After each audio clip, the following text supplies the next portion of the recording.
asyhadu an la ilaha illallah wahdahu la syarika lahu wa asyhadu anna Muhammadan abduhu wa rasuluh. Puji syukur kita kepada Allah Subhanahu wa taala, selawat kita kepada Nabi Muhammad sallallahu alaihi wasallam. Serta dan sahabat beliau sekalian yang saya hormati, Bapak Ibu guru yang telah hadir pada hari yang berbahagia ini.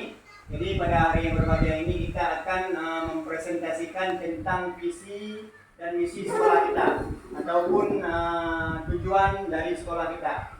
Baiklah, kita mulai dari pendahuluan. Pendahuluan ini membahas karakteristik unik dari Satuan Pendidikan UPTD Negeri 9 Juli serta landasan pengembangan kurikulumnya.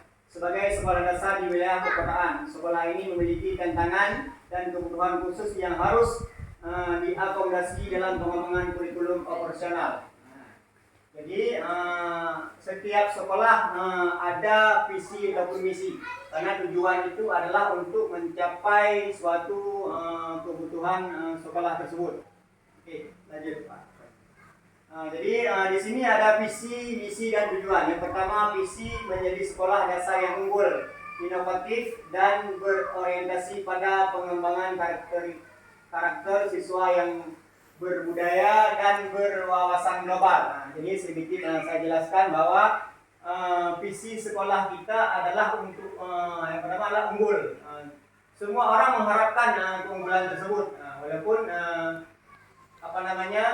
tidak harus dengan mudah memberikan telapak tangan. Jadi di sini ada inovatif. Jadi ada berbagai macam hal yang terjadi di sekolah. Serta yang utama adalah karakteristik siswa. Karakter siswa kita adalah harus harus punya ketakwaan kepada Allah Subhanahu wa taala. Yang kedua, visi. Visi itu menyelenggarakan pendidikan yang berkualitas untuk mengembangkan kreativitas dan inovasi serta menanamkan nilai-nilai Pancasila dan budaya nasional pada seluruh warga. Jadi pendidikan kita harus berkualitas. Apalagi sekarang harus ada tentang budaya nasional, yaitu nilai-nilai Pancasila yang harus ditanamkan di sekolah. Yang ketiga, tujuannya adalah untuk mempersiapkan lulusan yang memiliki kompetensi akademik, kepribadian yang kuat dan kepribadian sosial tinggi sehingga mampu berkontribusi positif pada pembangunan masyarakat dan bangsa. Jadi lulusan yang ada di SDN kita, setidaknya anak-anak kita harus mampu membaca. Nanti jangan dikatakan sama orang SMP bahwa anak SD tidak bisa membaca. Jadi kita harus menciptakan ataupun mempersiapkan manusia yang unggul. Lanjut Pak. Jadi di sini alur penyusunan rancangan kurikulum operasional Satuan Pendidikan. Ada analis kebutuhan, mengidentifikasi karakteristik siswa, potensi lokal, dan tantangan di wilayah sekolah sebagai dasar penyusunan kurikulum operasional yang relevan. Yang kedua, penyusun dokumen, mengembangkan dokumen kurikulum operasional seperti kalender pendidikan, program tahunan, silabus, dan rencana pelaksana pembelajaran. Yang ketiga, implementasi dan monitoring, menerapkan kurikulum nasional secara konsisten serta melakukan evaluasi berkala untuk perbaikan dan pengembangan yang berkelanjutan. Jadi di sini kita di 3 poin ini semua sudah kita lakukan di sekolah.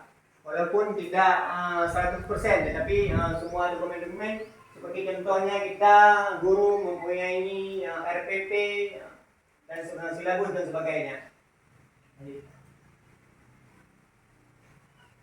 Intrakurikuler, mata pelajaran umum, ada mata pelajaran bahasa daerah, pengembangan diri, program inklusif. Jadi kurikulum sekarang ini penguatan profil pelajar Pancasila dan ekstrakurikuler. Jadi penguatan profil pelajar Pancasila, pengembangan ekstrakurikuler ataupun aktualisasi di komunitas. Lanjut. Pengaturan waktu belajar. Belajar sudah ditentukan oleh tim kurikulum. Oke, lanjutkan. Rencana pembelajaran.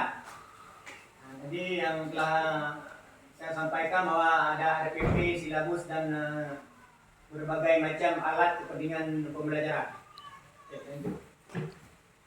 asesmen capaian pembelajaran. Itu menerapkan asesmen pembelajaran yang komprehensif dan berkesinambungan.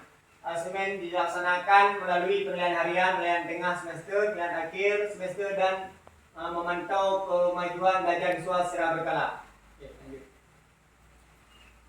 Pendampingan, evaluasi, dan pengembangan profesional. Ada pendampingan intensif. Sekolah menyediakan pendampingan intensif bagi guru-guru dalam menerapkan kurikulum nasional. Yang kedua, evaluasi berkala terhadap pelaksanaan kurikulum dilakukan secara berkala.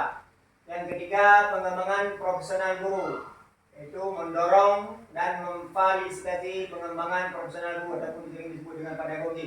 4, kolaborasi dan berbagai praktik terbaik. Oke, lanjut.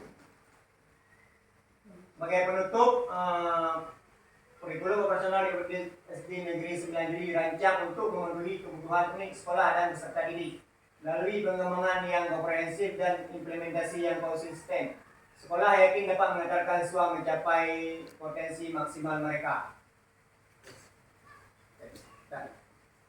Inilah pada hari kesempatan yang berbahagia ini, mungkin banyak kurangnya daripada lebihnya. Mohon maaf atas segala kekurangan. Billahi taufiq wal hidayah. Assalamualaikum warahmatullahi wabarakatuh. Waalaikumsalam warahmatullahi wabarakatuh. Di foto dia betul-betul di